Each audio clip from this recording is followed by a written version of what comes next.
and wait. Perfect. Fantastic. Well, kia ora everybody and welcome. My name is Kate Turner and I'm in the engagement team for the Deep South Challenge, Changing with Our Climate as the climate change knowledge broker. It's really great to see so many people from so many different backgrounds have come along to what really feels like to be quite a pertinent webinar today, a mean heat, how the climate is driving marine heat waves. We're running this in collaboration with Sustainable Seas National Science Challenge and also value today's contribution from the Moana Project. Talking about marine heat waves today feels all very timely as we continue to feel them and their impacts this summer, having some of the warmest ocean temperatures for the last 4 decades. I'm really pleased to be able to welcome Erik Behrens of NIWA today to talk about some of the results of his team's Deep South research into the future behaviour of marine heat waves driven by climate change and how much more intense they're expected to be, how long they may last for, how and when and how frequently we can expect to experience them. Erik's an ocean modeller with expertise in developing high resolution nested Earth system models. There's a lot of words there. And as part of the Deep South Challenge, he's developed a nested model for the New Zealand exclusive economic zone to improve the representation of ocean circulation around New Zealand. And that feeds into climate projections. So the work Erik and the team have completed is really quite exciting. It's the first time that coastal regions have been able to be modelled in this way around Aotearoa, New Zealand. And we're really lucky today, along with Erik, we'll be hearing from João De Souza of Met Ocean Solutions, who is the science lead for the Moana Project on their work on operational forecasting of marine heat waves. And Tony Craig of Terra Moana, who will discuss some of the real and tangible implications of warming oceans on our fisheries, both from an economic and a social perspective, with his work on both on the Heatwave Moana Project, which is a part of the Moana Project, and with the Sustainable Seas National Science Challenge. So with these 3 perspectives, we really hope to take you on a bit of a journey through the science and through the tools and into what this is looking like for those on the ground, feeling the impacts and planning for the future. And of course, before we launch into it, I've got a few housekeeping notes. We'll take questions after the presentations. We'll have a bit of a discussion. So please use the Q&A function rather than the chat to send in your questions. And we do encourage people not to be anonymous in their questions. This also helps us at the end if we can't get to your question, we can try and get you an answer via email. And the webinar, as always, will be available from the Deep South website and YouTube in the coming days for those who can't make it today or colleagues who are not able to make it. So with all of that, I'd like to just hand over to Erik, if you'd like to bring your screen up and the time is yours. All right, I hope you guys can see my full screen. Great. And you can hear me well as well. That's a good start. All right. Yes, so thanks very much for coming to this webinar. And so my presentation is intended to summarize a few key findings about how marine heat waves are projected to change around New Zealand in the future. So that is a related paper has been recently published and provides a few more details. So I don't have much time to go really into the nitty-gritties. So please have a look into that or ask questions at the end of the presentation. So in the beginning, yes, I would like to, of course, acknowledge my co-authors for this study and then also the funding which we obtained from Deep South to actually pull this research together and get it across the line. So in the beginning, let's see if I can swap slides. Yep, that works nicely. So let's have a quick talk about, or just a quick look around heat waves. What are heat waves?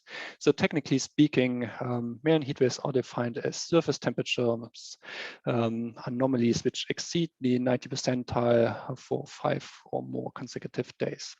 Or in simply speaking, we are looking for very intense sea surface temperature anomalies, so where the ocean is really warm for a very persistent time, so more than 5 days at least. That is what we call heat waves. Marine heatwave have a direct impact on ecosystems through heat stress and terrestrial climate. Mass mortality events have been reported, and unfortunately, marine heatwaves are also a global phenomenon. So it's not something unique around New Zealand, and they are fueled by climate change. Yes, so how do we now model marine heatwaves in the future? First of all, you need to have a climate model or preferable Earth system model available.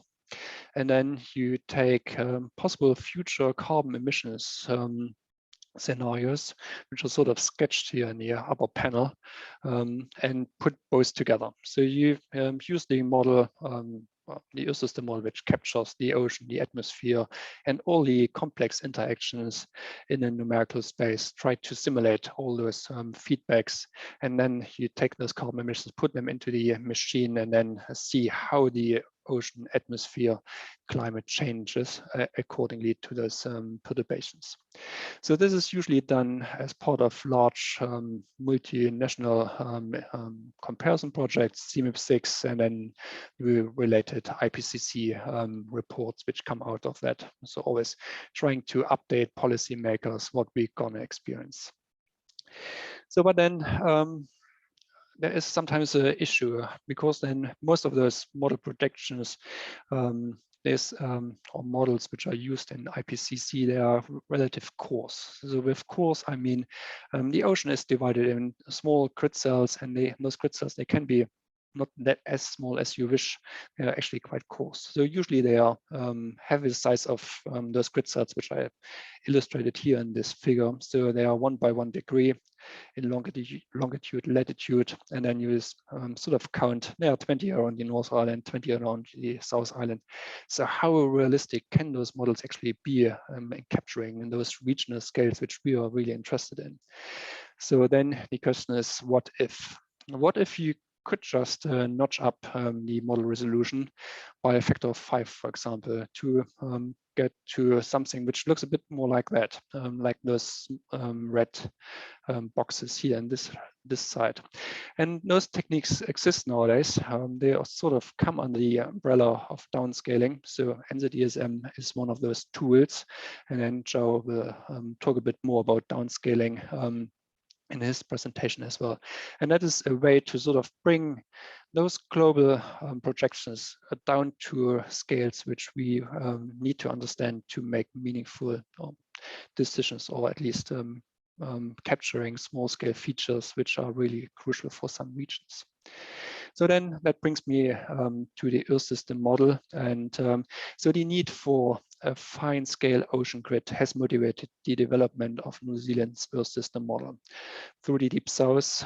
So the New Zealand's Earth system model is based on a model called UKASM1, so apparently developed in the UK. So we simply used their expertise and tuned it and refined it for New Zealand. So one key difference to the model from UKASM is that the NZESM has a high resolution nested grid embedded into the otherwise coarse global grid via two-way nesting schemes. There are a lot of technical details which I don't dig into.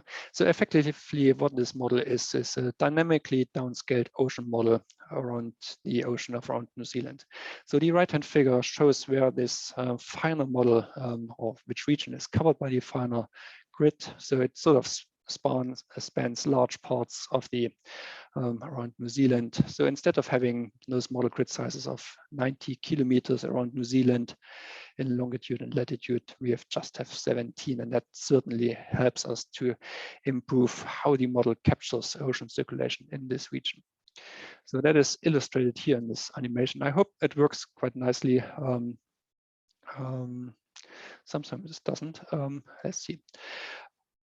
Apparently it doesn't. Anyway, so this animation would have shown you now that outside of the nested region, the ocean circulation looks very smooth, and that is simply not how real ocean looks like. There are fast ocean currents, mesoscale activities, and they are simply not captured in coarse models, but in the higher resolution nested domain, so that is the red box, that is where the model is able to capture those boundary currents very realistic, and East Australian Current, Tasman Front, and a lot of mesoscale activities.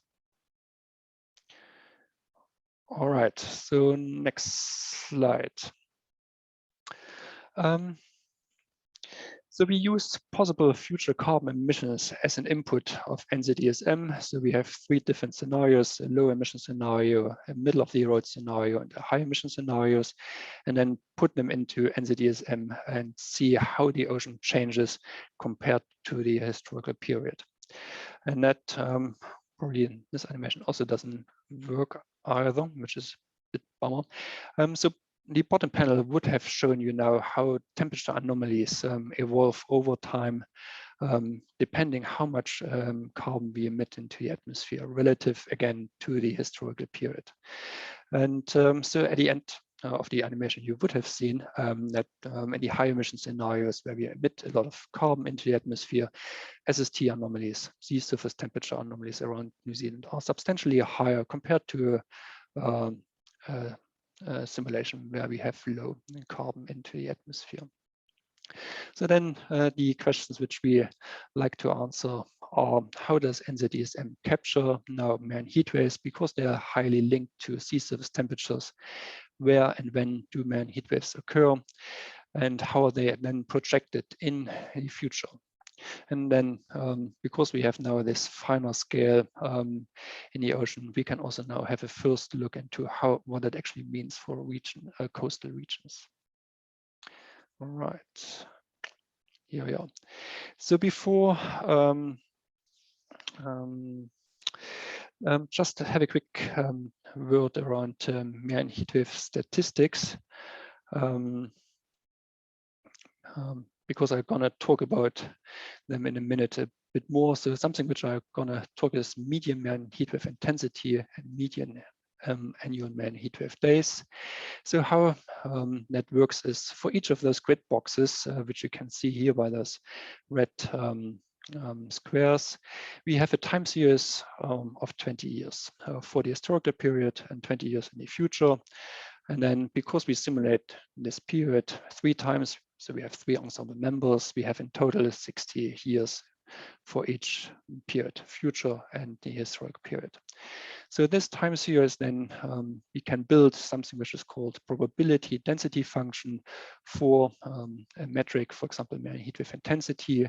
And the shape of this probability density function is shown here by the red line in the top panel. So, and it simply tells you how likely do you get a heat wave of intensity of 2 degrees versus a marine heat wave with an intensity of 1 degree. In this example here above, we see that the likelihood for heat waves with 1 degree are higher than for 2 degrees. So in the future, that might look like that, because simply if we increase sea surface temperatures, then we would see a shift to higher intensities. That might be how the distribution looks like. However, that would be in a linear system. What we usually see is a bit more like that. So, so the and that shows that while the median marine heat wave intensity, sorry, I should have mentioned that as well, which is the median marine heat wave intensity is simply the halfway mark of the probability density function. So sort of the middle where we see most or the highest probabilities. All right, and then now the distribution in the real world looks more likely a bit like that. And that simply illustrates that while the median intensity probably doesn't change, the underlying distribution changes. And here in this particular case, it would show that the intensity for more extreme marine heat waves actually has increased at the expense of heat waves which had a lower intensity, which is something very important. All right, and now we can have a look how the model performs in terms of Moana heatwave intensity compared to observations. So the top panel shows the are the model results of NZESM for Moana heatwave intensity. Middle are the observations, and bottom is the bias, so simply the difference between both. So first of all, the model captures that more intense heat waves are found in subtropical waters than in subantarctic waters. So this is in agreement with observations, but the model does overestimate Moana heat wave intensities in the East Australian Current around Tasmania, Tasman Front and Tasmania, yes. So that is what you see in the bottom panel. Around New Zealand, it's a bit more balanced. So there are a few regions which there seem to be a positive bias, but then there are also a few regions which are close to zero or even negative.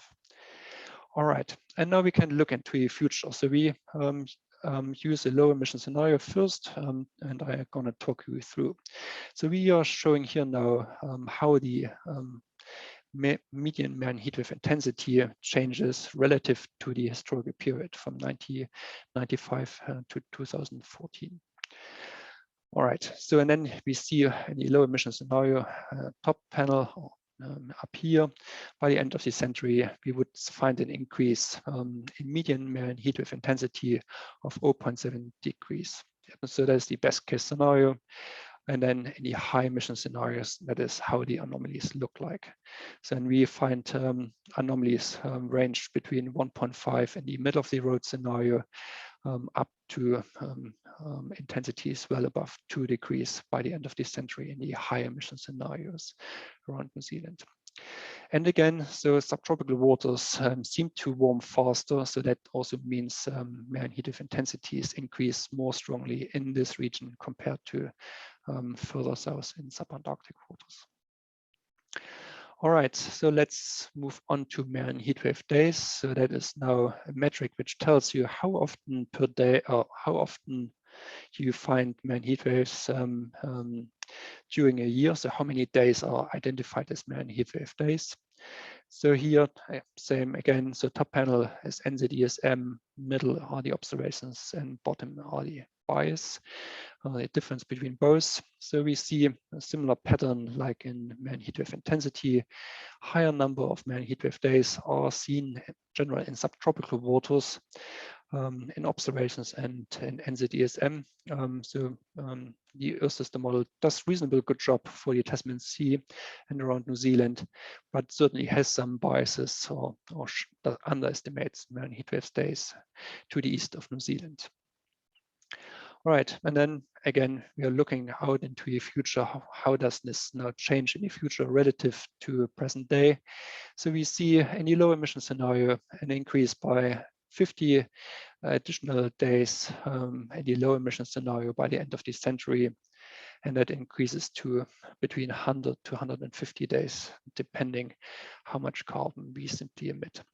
So there are some interesting patterns here to be discussed. So we see, especially in those high emission scenarios, that regions around the subtropical front and southern tip of the South Island will see a substantially larger increase in heatwave days compared to the North Island, for example.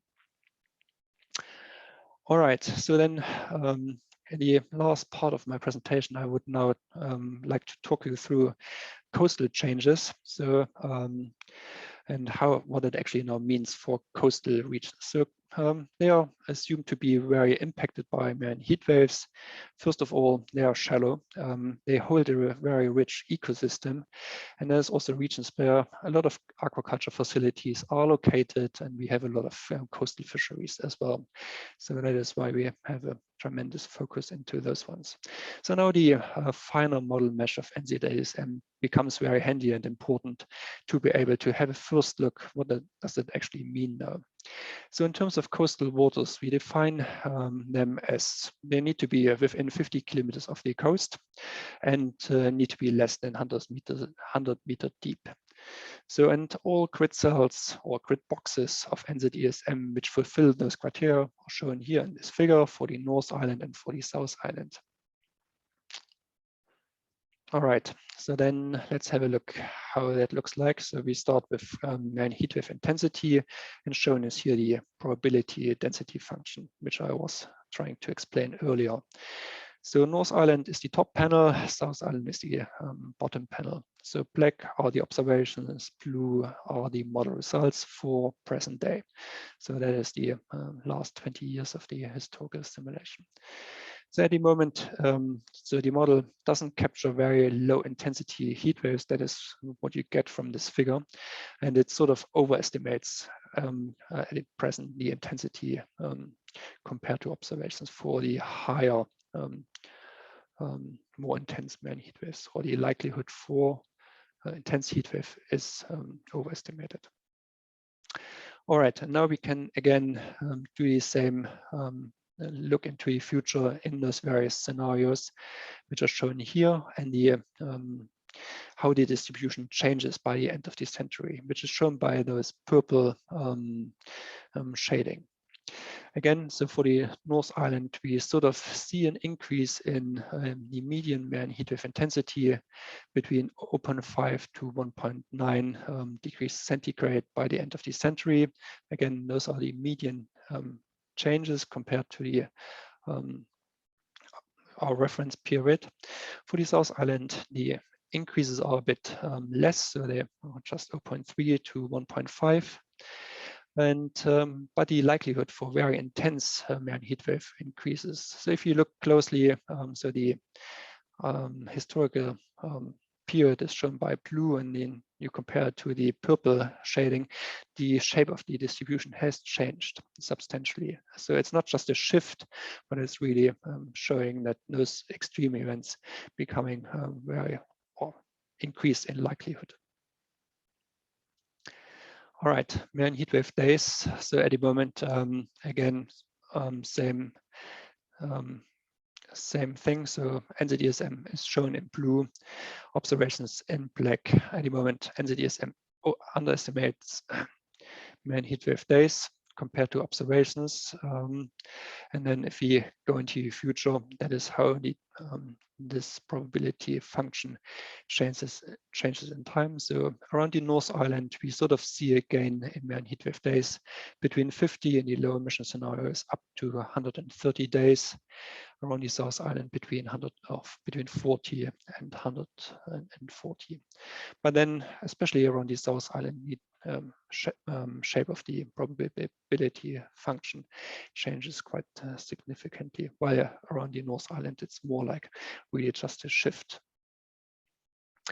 So then the last diagnostics which I like to present here is the main heat wave length, and that simply tells you how long does a main heat wave really last in one go, for example. So at the moment, they are in the order of 30 days around the North Island and 20 the South Island. That is what observations tell us, and the model seems to capture that quite nicely in general. And then we go and look into the future, how that again changes by the end of the century. So the purple shading, then we see that we main heat wave length sort of increases between roughly 20 days to 110 days for around both coasts. But then also something very interesting emerges here is that the distribution shows now a second peak. Instead of just having one, there's a second peak now, sort of around 120 days. And that is simply New Zealand summers in the future. So it becomes very likely that most of summers in New Zealand will exceed main heat wave threshold in the future. And that is not just the case in low emission scenarios, but in high emission scenarios. All right, and that already brings me to my take-home messages. So we see that main heat wave intensities increase more strongly around the North Island, and the pattern follows observed trends which have been reported based on satellite observations. Main heatwave days increase more strongly as around the South Island and over the southern part of the Tasman Sea. So that is something which we need to have a look more into. And the likelihood for very severe and very long-hanging marine heat waves increases in the future as we progress or emit more carbon into the atmosphere.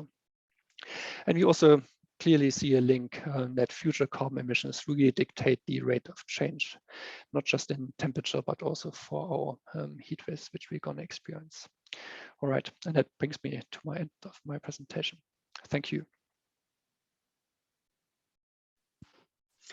Thank you, Erik. It's quite confronting to see all that and to see that our summers look to be, no matter what emissions scenario we do track on, that most summers will be in marine heatwave state in future. So yeah, quite confronting to see that, knowing what's happening already for our oceans and impacts that we're experiencing already. So thank you for that presentation. It was really useful to go through the work that your team have done.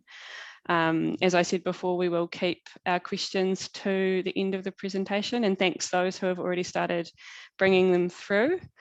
João, if you want to start to share your screen, I'll hand over to João De Souza, who's going to talk to us about operational forecasts of marine heat waves and how those link to climate change. So over to you, João. Thank you, Kate. Hopefully you can hear me fine and see my screen. Yeah.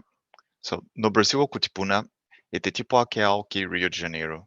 I te taia tawa hao ki Aotearoa I te tau 2018. E noho ana o ki Raglan. Ko tene tako mihi kini gata ngata whenua o te rohe nei. Ka mihi hoki o kini gato hu o te rohe nei. No reira, tēnā koto katoa. Kia ora.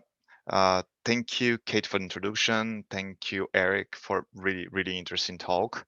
And I'd like to start by acknowledging that in this presentation includes the work done by several researchers and students participating in the Moana Project. In particular, we focus on what we've learned on the operational products that we developed to help us better understand and predict marine heat waves in New Zealand. But first, a quick introduction on the Moana Project. So this is a 5 years MB funded project that includes the participation of 16 national and international institutions and more than 60 researchers. Our goal, as written here, is to revolutionize ocean observing and modeling in New Zealand to support the blue economy by providing accurate ocean observations, models, and data products. The project is divided into 5 groups. One around Mataronga Maori and building a two-way bridge between traditional knowledge and Western science, even though I particularly don't like the term Western science that much. Another one, the focus on collecting new and existing ocean observations and make them available when possible. And then we integrate both of these sources of information to numerical models to better understand the past and predict the future of Aotearoa's oceans. And then we use all this source information together with genetics and microchemistry analysis to understand the connectivity of 3 Moana species.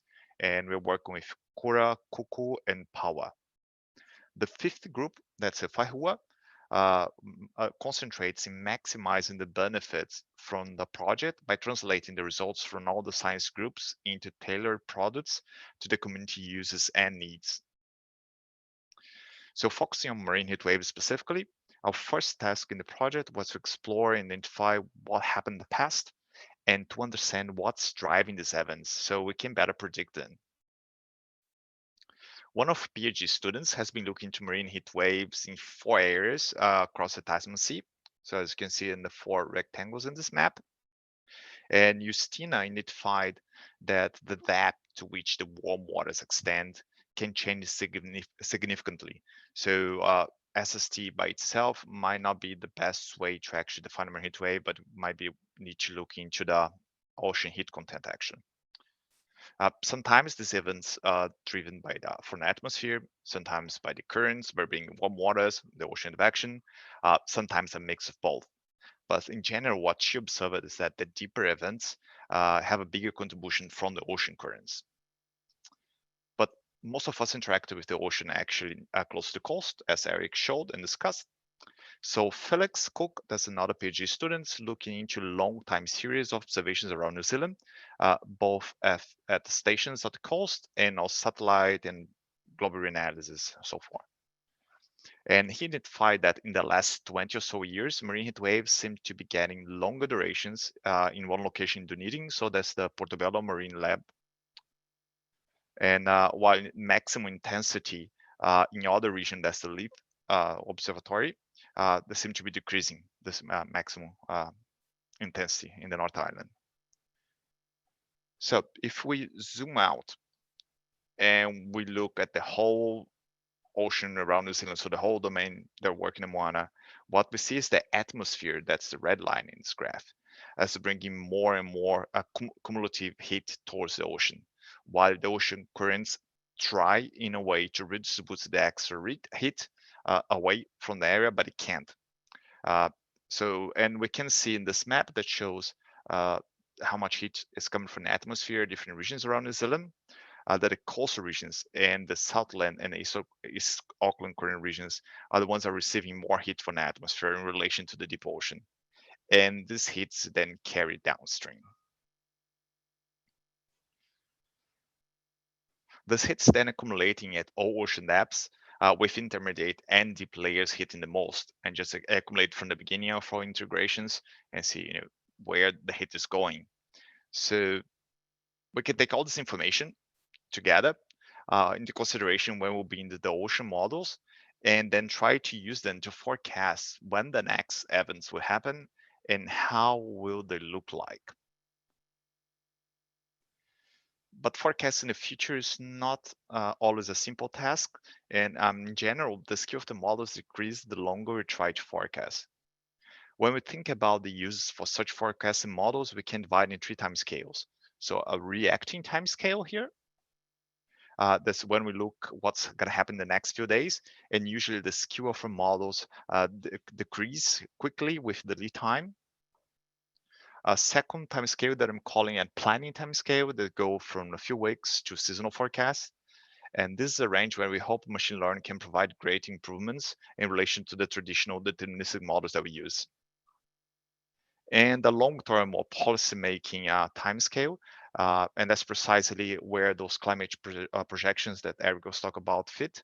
And even though it's hard to precisely estimate the accuracy of those models, we see that they do a good job. So in the Moana project, we have been looking into all 3 of these time scales. So using the models that we developed for New Zealand, we provide daily marine heat wave forecasts, and have the link for them here. So they're updated every day, where we show what the temperature, the SST is going to be for the next few days. And that's the forecast that was just released today. And we show the anomaly, so how much warmer or colder than expect for this time of the year it will be. And then we focus in a few areas around the country, and also the boxes in this map. And I just took 2 as an example, and I'm going to concentrate in the Bay of Plenty, where we show what the climatological value is expected, the threshold. So that's the 90% warmer temperatures observed in the past. And the black line shows what the model is telling, so what the forecast is going to be. And then based on the threshold and based on what the model forecast is, we classify the marine heat wave events. So we identify them and classify them depending on the intensity. And for example, this one event happening for the Bay of Plenty has been going on for over 130 days now. We can then use the same tools to look into longer times. By doing so, we saw that most of New Zealand suffered marine heat waves during the last winter, with varying duration and intensity. And again, an example for the Bay of Plenty here. At the same time, this last summer was warmer than normal, with several events happening. And we have been trying to provide this information to the public through science communication articles. So for example, in the winter, we had this article in the conversation, and we have constant articles or frequent articles that we deliver through our website. So one benefit of this kind of models is that we can look what's happening in the subsurface. So where we see that this there is a deep warming, so in deep layers, that's really common for the latest marine heat wave events happening, especially in the North Island of New Zealand. So this reinforced the importance of the ocean currents for the setup of those marine heatwave events. And this is corroborated by the observations that have been collecting in collaboration in partnership with the fishing fleet. So those are the Mango Party sensors. So just show here what the anomaly, so how much warmer or colder it is in relation to the previous estimates. So if we move to the planning time scale, we are using machine learning to extend the forecast through two approaches. One, we're looking into local and remote predictors to be able to forecast a few weeks ahead. And another one, we are focusing on longer time scales. So the idea is that we're hopefully going to be able to provide forecasts for specific areas several months ahead of time. In the longer policymaking timescale, Chris, that's one of our postdocs, has been working on downscaling the NZESM, their system model, for a range of scenarios. So we're getting the resolution around 15 kilometers, that the ESM has 15 to 17 kilometers, down to under 5 kilometers around the whole country, including a control hindcast, control run, high emission scenarios, and medium emission scenarios. So concentrating here in the high emission scenarios, similar to what Erik showed, we see a significant warming of the ocean up to 2.6 degrees towards the end of the century. So as shown for the past and the present, with the models and observation we're collecting, such heating extends deep into the water column, with important repercussions or connections to the global ocean circulation and climate. So here I just present a session across the Chatham Rise. And we see how the warming is actually extending through most of the water column, with few exceptions in the intermediate waters. And here's just the profiles of temperature and salinity, also this freshening of the ocean for this region. So our goal here is that by providing a range of scientific results and operational products, we tap into those three management timescales for the ocean resources, for the management of ocean sources, and we hope to build a strong basis for decision making for different sectors, from NIWA and industry to the government level. And of course, all of this would not be possible without the participation of all our partners. And we believe that great science can only be achieved through strong collaboration. So if you're interested in knowing more about Moana Project, please visit our website, and we'd love to get your feedback and ideas. Thank you. Fantastic. Thank you, João, for that. And it's really wonderful to see some of those operational tools that are available, as well as what goes into them. There are a few questions coming through earlier about the depth of marine heat waves, so really great to see some of that, and we'll probably go back to that a little bit later. So yeah, huge amount of value of that work to our communities and to fisheries and sector groups as well. I'm going to be moving forward now with Tony Craig, who will be our next speaker. And he's going to give us some insights about what all of this means and what warming oceans mean on the ground for fisheries and for iwi and some of the work that he's a part of. So Tony, if you'd like to share your screen, we can get going. Kia koe te wā. I hope you can see the full screen, everyone. Kia ora koutou. Thank you, Kate, for the opportunity. I make it clear from the outset, I'm not an academic, I'm not a scientist, and I'm not an economist. I've been 30 plus years in the New Zealand seafood sector in a policy, fisheries management, business innovation sense. I like to think I'm the person that likes to ask the questions where the specialists that we've seen today can help answer for what's happening in fisheries going forward. A big shout out to my business partner, Catherine Short, who's watching this, who's been behind couple of these projects I'm about to talk about, who's taken my questions and enabled us to work in two of these projects to start fleshing out what they might mean.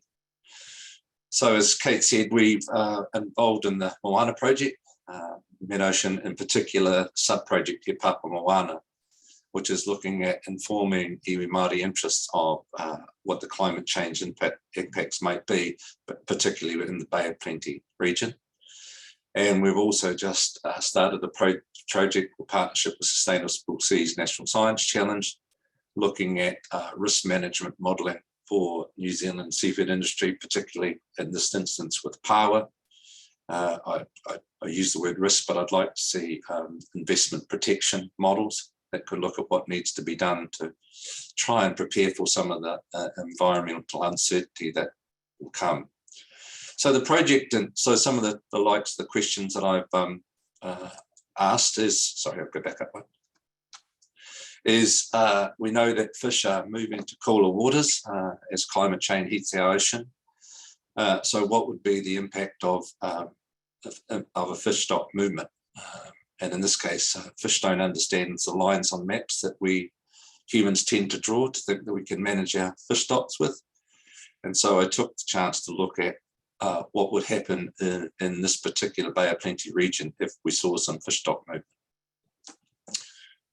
What we did is we took, using the hindcast modelling that Joel and his team do, is we looked at 4 key points in the Bay of Plenty region at 2 different depth profiles at each point, trying to retain the same depth contour all the way through to look at current direction, temperature, current flows and salinity levels in relation to fish stock performance. These are 2 examples of, well, we developed 528 graphs in total. The one on the left of your screen is at 100 meters depth for Oporiki, off Oporiki. Current direction, what you can see there, 0 being north or 360 degrees, and at 100 or 90 degrees is east. So in September, you would have seen quite a strong easterly current flow in 2001, and certainly a strong easterly current flow or southeasterly current flow in 2002. We had these mapped from 2004 to 2017, but we did it in 6-year blocks because it was pretty hard to see it once you put the whole lot in one particular graph. On the other side, we actually chose 10 key fish stocks by their volume and their value and compared against those areas. Sorry, I'm just going to try shift something on the screen. From 2001 to 2021. And in this instance, you see what's happened to school shark in area 1, which is the area from East Cape to North Cape. What the results showed us was the visual comparisons of the data didn't find a clear quantitative correlationship between temperature or oceanographic performance and fishery performance, but there was quite a lot of variability across the years in those key parameters, like big changes in salinity, current speed. If you think about the example I showed you, for instance, in September, might not look much in an easterly current flow change, but for those in the rock lobster industry, they'll know that that's the time when females either release their eggs or the young resettle. So it makes quite an important factor, knowing what may be happening with current flows at a particular time of year.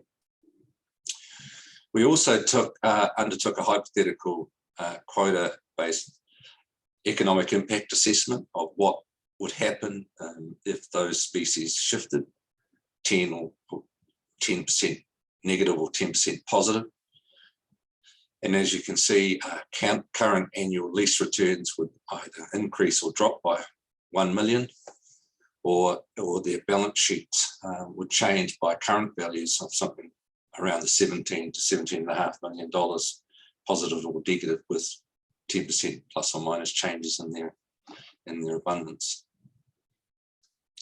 Part of the process was looking at risk. I developed this model looking at the future of, in the eyes, if I was investing in quota, what would I need to look at? Now, this was my first cut at it, and I'm sure there are specialist people out there that have helped populate it even further, but it just does give an indication of the level of complexity we need to start thinking about in respect of how we think about managing these fish stocks and fisheries going forward into the future.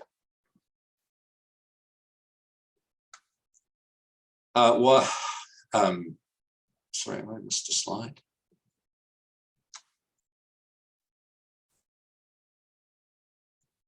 I'm sorry, it's just so then we moved into the my apologies.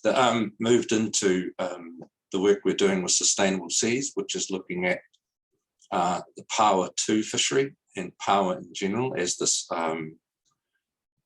investment protection model. Why Power 2? Well, why power in the first place? It's probably, in my view, the canary in the coal mine.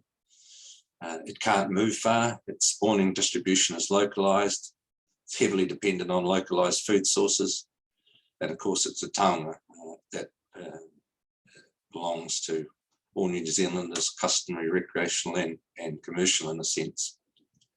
Power 2, I have to admit, I was the chairman of the Power 2 Association for 15 years. But there are reasons why Power 2 is good. It's not all of the Power 2 fishery is fished, as you can see here on the right. It's largely from Blackhead to Tarakirai. It's a commercial fishery. We know that in the Poverty Bay region that there are quite a number of stunted stocks up there, and it's subject to regular warm water events, and it's largely only a customary and commercial recreational fishermen. And we also know that there's stunted stocks in the Taranaki region, which resulted in a recent size level decrease a couple of years back. It's the second largest power fishery by coastline. It's largely managed in the sense, the commercial part of it anyway, by the Power 2 Association. We do a lot of work on research, our own research. The TACC, the total allowable commercial catch, hasn't changed since 1986.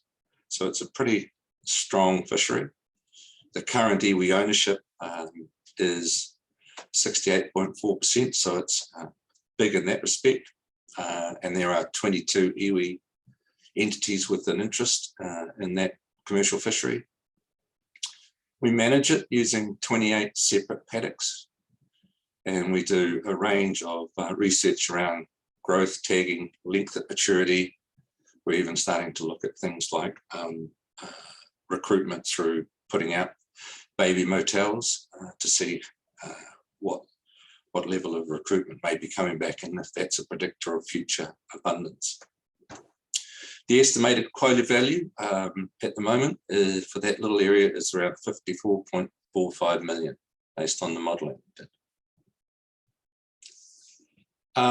So what is it? What do these heat waves mean? Well, there was one Chatham's recently, a couple of years ago. It's a big part of the New Zealand power fishery. Luckily, it only touched a small part of the main island, but there was a noticeable die-off in kelp and noticeable stress in the animals' power that were left. On the right-hand side, to give you an example of how bad it can get, the gold standard of power abalone fisheries, or used to be, was Tasmania, and that heat wave reduced the commercial total allowable catch down from 8,200 tonnes to 800 tonnes, and possibly likely to reduce further. So knowing how these events are coming or how they're going to impact it is critical in my view.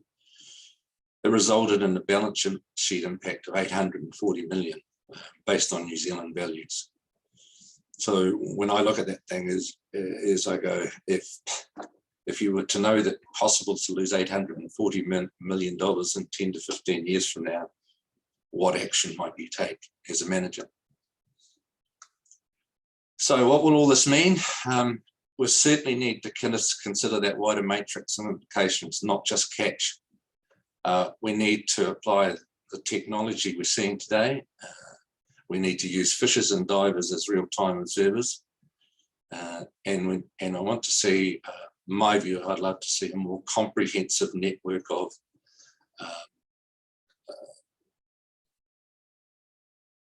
indicators in the water telling us in real time what events are happening, how we can look at what those events may mean, what the recovery rate will be, and what could be the resilience program that we might look at to put in place. I think existing research approaches are likely to have to change. I think as fish stocks move or the distribution increases, so too some of the old means of regular trawl surveys in certain areas may not mean what they used to do. Another question, for instance, that I continually ask is that we've recently seen the reduction in tarakihi catches in the QMA1, which I talk about. And to me, an interesting question is we know that they migrate from Canterbury Bight all the way up into the Bay of Plenty, and is a migration trigger related? And if so, what temperature related trigger? So if that temperature is shifting south, so too does the trigger point shift. Likewise, and I know Norman's Rags listening, I've talked to him about for given that the Poverty Bay region has had reasonably significant heat warming temperatures for a period, could we have already be seeing a heat resistant paua or a heat resistant kelp up there? As I said, our management regimes will need to be more flexible and adaptable to take account of these environmental effects on just migration, spawning, and larval distribution, fish stocks distributional change, geographical change, even new species turning up. I was interviewing a commercial fisherman recently that fishes up far north. He found a couple of species that have normally been found in Vanuatu.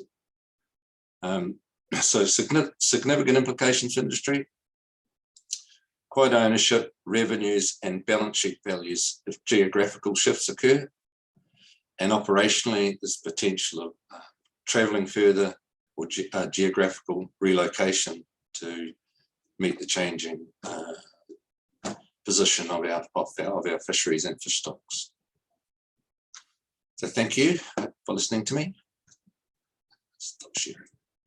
Fantastic. Thank you, Tony. It's really, really great to see the context of what all this means on the ground and how what work's being done and what thinking's being done in terms of how our fisheries are thinking about how to work with climate change and warmer waters. So yeah, really appreciate you coming on today, and I'm sure we'll have some questions to fire through to you as well.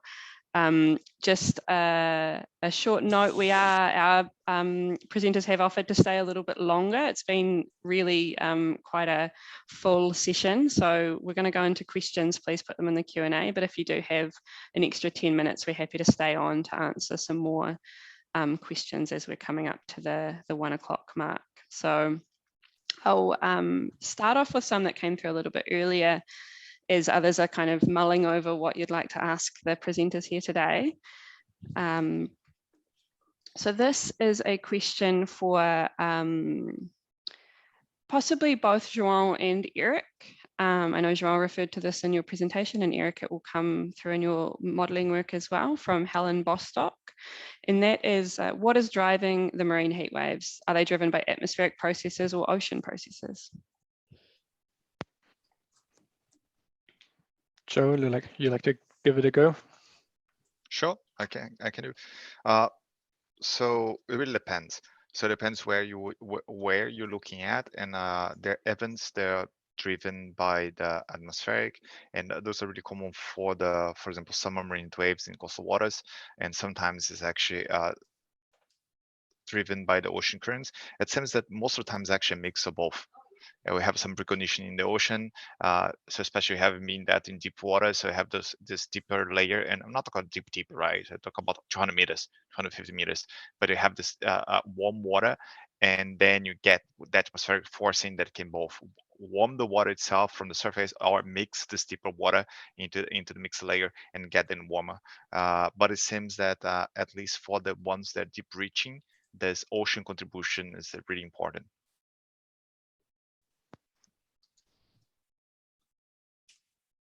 I am muted. Erik, did you have anything to add on that? Are you happy There's with that? not much to add. I think the just again, so I think the very intense heat waves, they are sort of always linked to blocking high pressure systems. And of course, if your ocean is already a bit warmer because oceans carry more heat into this region as everything heats up, that is certainly contributes to those events. Fantastic, thank you both. I now have a question from Vanessa Herneman, and I will give the context of her question before the question. She says, I ask in relation to explaining probability and uncertainty to stakeholders in the context of the projections you provide. So this is for Erik. Given the UK ESM is one of the higher equilibrium climate sensitivity CMIP6 models, so has a stronger warming response to increase in greenhouse gases, which makes them high impact but low probability. Do you intend to do any of the scaling of your marine heatwave projections to constrain the upper projections, or do you provide them as worst case? So there's a lot in that, but yes, NZESM has UKSM shows a higher climate sensitivity. So that means if you put a bit more CO2 in the atmosphere, the global temperature response is larger. How that actually now influences your local pattern of SST anomalies is still open for debate, and there's a lot of research going into this at the moment to figure out what it actually means. On global scales, yes. We deliberately didn't use the very extreme emission scenarios for this case. So, for example, not the SSP 5, 8.5 to sort of take that into account. And then most of our results, they are simply based compared to our reference period or they take the model bias sort of into account. Yeah, so that is what I would answer to this question. Fantastic, thanks, Erik. I have a question for Tony. This is from Rafael Santana. Which species are migrating from the Bay of Plenty to past the East Cape? I wouldn't say migrate. Well, sorry, Tarakihi migrates from Banks Peninsula up into the Bay of Plenty. So it goes from south up to north. Those going south are probably largely pelagics at the moment, but I suspect over time you may well see, as temperature increases, more localized fish stocks start to move. Your snappers, gurnets, all of those things potentially. Awesome, thank you. Now, bringing this into a question on how marine heat waves, we know that there's a really strong link between marine heat waves and atmospheric heat waves and our weather systems in New Zealand is such a marine climate. So this question is from Derek Finn for João and Erik. Is there any research underway into the impacts of marine heat waves on New Zealand weather? Erik, you start this time. Yeah, I mean, following other colleagues in Australia, which have already shown linkages. Yes, we are exploring that in more detail. Yes, so how marine heat waves are gonna influence New Zealand's climate. I mean, it's a maritime climate, so you're not surprised if something warms up around New Zealand in the ocean that has implications for New Zealand as well. But that is still needs a bit of development, but it's on the radar. Yeah. So I'm not aware of any research going on in New Zealand specifically or these links, but Erik said that those links are well established already, and we do have some other projects that we're collaborating with that take profit on the hindcast generated. So generated 28 years hindcast for the ocean and a little bit longer hindcast for the atmosphere. So, you know, a little bit from the past, like the early 90s all the way to the present. And we have one student that's looking into trying to use that to build a forecast system for rain. for example. So, and he's seen those linkage between warmer waters and rain events in the Commando. And we have another project that's looking into storm surge. So no, that's not exactly atmospheric that we talk about, but it's related to. So it's, you know, wind piling water against the coast and low barometric pressure helping with the surge.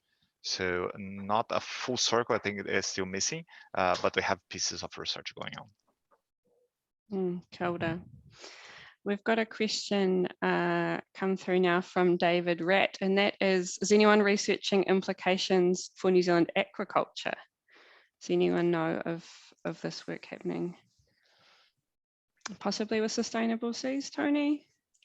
Probably. I did a little bit of work on the Whakatohea mussel farm, but that's only new. But of course, they too have very, with marine farming in New Zealand, we've got very set areas to farm in, and inevitably, as climate change changes, so too will the impact of either spat collection or production or heat have an impact on probably farm production.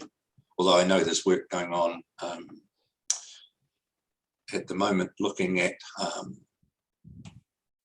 the ability for animals to respond to heat waves, in particular mussels. So, yeah, to heat events. The thing I think concerns me more than anything is not that we get them, but that the extent of them may continue on longer than what is happening today, and then that means it's very difficult.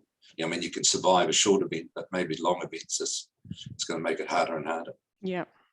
Yeah, absolutely, and that links to Erik's first work on the length and seasonality of heat waves, and that we might see back-to-back heat waves. This is a question or a comment possibly from Judy Lawrence saying, thank you first for the excellent presentations to everybody. And saying, Tony, your findings are very policy relevant, and she references IPCC Working Group 2 adaptation vulnerability assessment now complete. But for the next one, are you planning to write up your results in the literature, in the peer-reviewed literature, so the information is available to make that impacts link from the heatwave research that is being done in the physical climate space, Erik and João, from the other presenters. So what's your plans for this work? We've written a report for the Moana Project that's just been, the draft is there, so that'll be available for people to look at, and also that we'll be having the reports that we're coming out of the Sustainable Seas work. But she raises a very good point, or they raise a very good point in the policy framework, because I think that's the really big important area, because the flexibility of understanding what may be happening and being able to adjust to those types of changes. For instance, if you have warmer waters produce smaller power, does that mean that as those temperatures get down into areas where you've got higher size limits, do you need to think about changing them? And if so, what's the level of information you'd need to do that with? So those are, to me, that fundamental policy flexibility, even around, haven't thought about it yet, but the ownership structure of quota that was once in one area that shifted to another. Yeah, and we didn't quite get to this so much possibly, but those social implications as well of all this work, as well as the fiscal implications, are huge. Yeah, very much so. I have one question that follows on a little bit, Tony, and I'm curious as well. This is from Thomas Wilding, do paua need more food at higher temperature? Is that why they're stunted? Or do the large paua need more oxygen at higher temperatures? Or is that known of what the mechanism behind this is? I'm sure Norman Ragg would probably answer that better than I could. He's probably listening to that now. But I'm not sure what the relationship is. I haven't had a close look at that, but he's a specialist in that area. He'll be able to answer that. Yeah, absolutely. So yeah, feel free to add in the chat. If anyone else has answers to these questions as well, please do add into the chat box. Oh, great. We have some research being referenced down here as well. I just thought to tie off possibly, Tony, if you did have a few, I know you do have comments on this because we talked about it the other day, but thinking about when you think about risk assessment, you were talking about a matrix. It's not just the fiscal implications or the physical implications. It does feed through into social and cultural implications and the things that businesses and communities are thinking about in terms of our changing climate in our oceans. And I just wanted to give you an opportunity possibly to talk a little bit about that with the wider audience. It was in the presentation, the matrix, what I talked about, and in that it actually has components of social implications as well, which is what are the impacts from a health and well-being perspective of people not being able to go in the water and harvest kai moana like they used to do. What is the social implications of shifting of business, of uplifting fishermen and shifting their families? All of those issues that will become part of this whole challenge to think about. I even put in there government's response, Yeah. to it all. It's all of those are factors that you need to consider as an investor about how you might go about protecting your investment in the fishery for the future to ensure that all of those factors are either what I see weighted, assessed, and then given a weighting factor as how much they pose in a risk sense to the continuance of that fishery or its management framework going forward. Right. And I think the big thing is getting this information quicker and more real time. Yeah. Being able to make those observations of what's happening as those events are occurring, or what was like beforehand, during the event and after, and then looking what that might mean for management implications going forward will be critical. Yeah, awesome. There are many other questions here, and I'm going to bring one more into the play, and it does throw back a little bit to the physical science, but it has been asked twice now, so I feel that it's worth bringing back up, even though we're kind of rolling back in the story a little bit here, and that is about definition of marine heat waves. Should they change? Should they be reconsidered as baseline climatology changes in terms of future projections? So that's, do we keep comparing against our current historical, what we call our current historical period, or does that change as we have warming oceans? And it's a question that is applied to our atmospheric projections as well. Yes, I can answer that. So it's an ongoing discussion in the marine heatwave group in general. So at the moment we use the fixed baseline, so a historical period where we compare heatwaves to. And I think a lot of biologists, they sort of like the idea to sort of let this baseline evolves over time. And that sort of has the assumption underneath that some organisms might be able to adjust to increasing or to heat to some extent. But that really depends on species and what you're looking at and looking into. So I think both criteria all have their advantages for certain aspects you like to look into. So if you have an organism which you think, yes, over a long time scale, this organism might be able to develop some more resistance against heat, then of course you would apply a threshold which is sort of moving with time, right? But fantastic. João, Yeah. did you have any comment on that? Yes, I can add a couple thoughts. So the first one, we are doing an experiment of actually growing our time series from which we build the climatology and the threshold. So instead of getting a fixed time in the past, because we start simulating from the beginning of the 90s, and we keep going and we keep adding, so our time series is actually getting bigger and bigger. So we can keep recalculating every so many months. We can recalculate this climatology, and we see that, well, it doesn't change that fast as we expected. But when you go to actually scenarios projection, then it can have important repercussions. I think we're all using a definition of marine heat wave that's based on a Hobday, 2016, and that's on SST.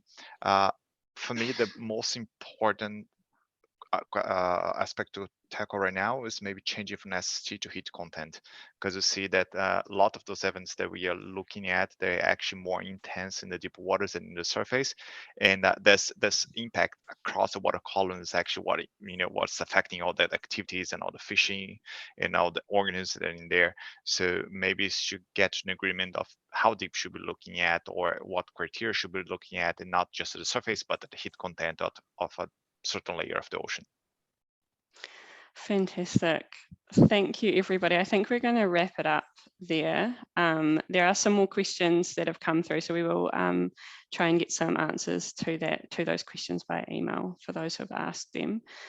Just a big thank you to our three presenters today, Erik and your wider team as well, for the work that you've done and willingness to come in and really trigger this conversation today and present your work. And also to João and Tony for talking about some of the stuff that's wrapping around and sitting on the ground in the operational space and the science space of the Moana Project and Sustainable Seas. So yeah, big mihi to all of you for coming on and being really keen to ask and to answer these questions and show your work. So yeah, and thank you to all who are online, who are still online after this hour. There's been a really robust conversation that everyone's brought to the table, so we really appreciate that. For those who aren't on our newsletter getting these updates directly, do go to our Deep South Challenge website. I think possibly someone in my team has put the link in the chat, but it should be easy to find deepsouthchallenge.co.nz, and you'll link to our newsletter and get great updates like this about climate research and climate impacts research as well, and how we are adapting to our changing climate, because it's really clear that we need to start doing that very soon, and now actually we're seeing this already. So yeah, kia ora all, thank you for coming. Have a wonderful rest of your day, and we'll see you again soon. Kia ora. Kia ora.